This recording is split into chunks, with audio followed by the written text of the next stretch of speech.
Welcome to AG's Ace. Today we pick up the contentious topic of Hindi being suggested as a linked language in India by none other than Union Home Minister Amit Shah.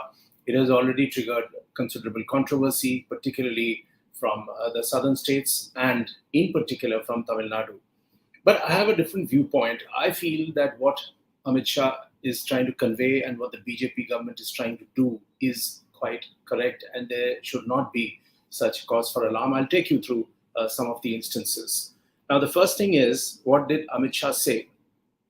So, his reasoning is that when citizens of states who speak other languages communicate with each other, it should be in the language of India, and Hindi should be accepted as an alternative to English and not as an alternative to local languages. I repeat that line. He is saying that it should be accepted as an alternative to English and not as an alternative to local languages. And nowhere is the BJP saying that English should be blocked, obliterated, pulled down. Nothing of the sort. And equal respect is being given to regional languages. So the essence is that Hindi should be used as a bridge language, as a unifying force in India.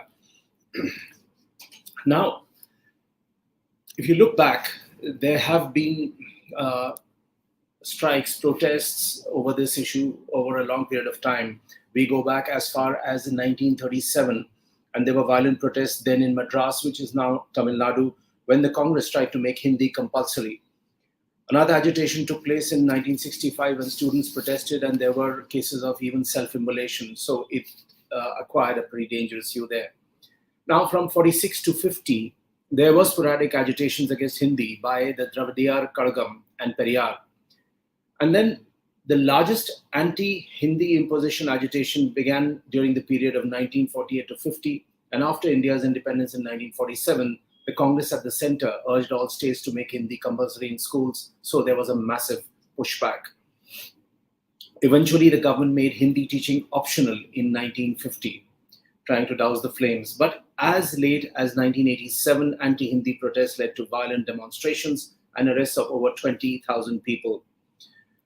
Now, my point is, you take the case of the cricket team. What language do they use while trying to communicate on the field of play?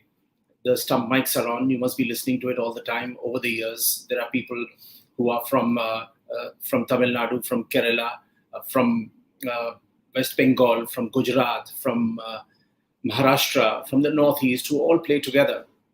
What is the language of communication? Hindi. So who asked them to speak in Hindi? No one. It is an assumed language. It is a language in which all of them are comfortable with. They need to communicate with each other. Of course, as and when required, they speak in English, but largely, by and large, the chain of command, the language that is used on the field is Hindi. So my point is that if this kind of language can bind Team India, why can't it bind India? That is the larger question. And moving away from cricket, other sports also, they use the same formula. Now, the other point is, take the reach of Hindi cinema. Hindi cinema has obviously grown in stature over the years. Its footsteps are all over India, overseas also, but here we are talking about India. So you have Hindi cinema getting more and more popular. The understanding of Hindi as a language has been popularized by Hindi cinema to a great extent. Now you have cross-integration among actors, in cinema. So you have films in South India where you have actors from North India, from the Hindi heartland, and vice versa. So this kind of integration has led to greater comfort, and the resistance to Hindi as a language has diminished considerably. Now, like I said earlier, nowhere is the government saying that Hindi would replace the regional languages. In fact, neither is it saying downplay English in schools. So where is the need for a pushback? Now, take the case of Tamil Nadu, which historically in India has made the maximum protests against Hindi and against its imposition in any form. So Tamil Nadu, which has long opposed the imposition of Hindi in the state, saw a rise of 50% Hindi speakers among Tamilians between 2001 and 11. And according to the latest census data, I quote, 50% increase in among Hindi speakers.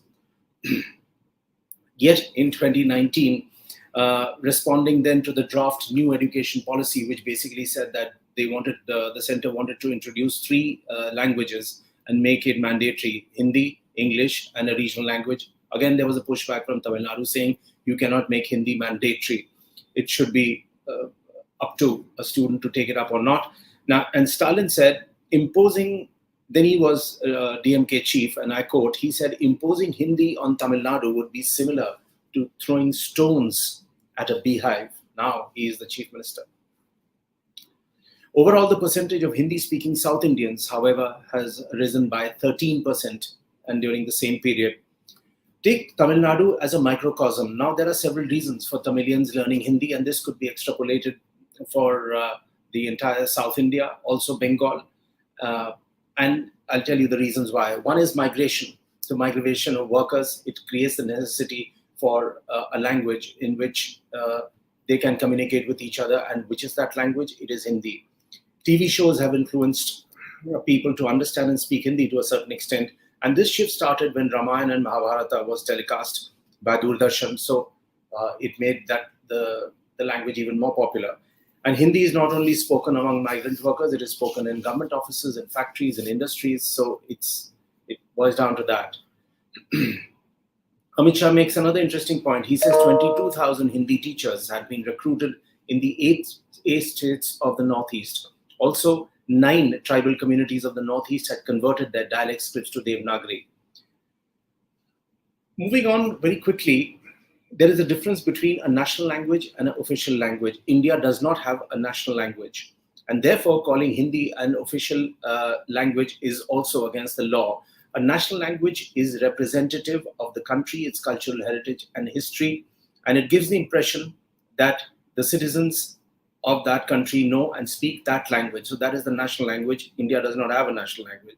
Official language is used for the official purposes of the union and the state governments. A country can have more than one official language if needed. Another point worth pondering over is after independence, the constitution makers had a problem of selecting a national language which could unite a country. Why? Because the country then had 1,600 languages spoken. So that's making the situation pretty complicated. I'll end on this. It's undeniable that Hindi is powerful. 54% of Indians speak Hindi, according to available data. And according to the 2001 census, 52 crores out of 121 crore people identified Hindi as their language. About 32 crore people declared Hindi as their mother tongue. Hindi is the spoken language for around 44% Indians. 44% Indians speak Hindi, and the mother tongue of over 25% people in India is also Hindi. So, giving all those arguments, there is absolutely no reason why Hindi cannot be the lingua franca of India. Thanks for watching AG Says.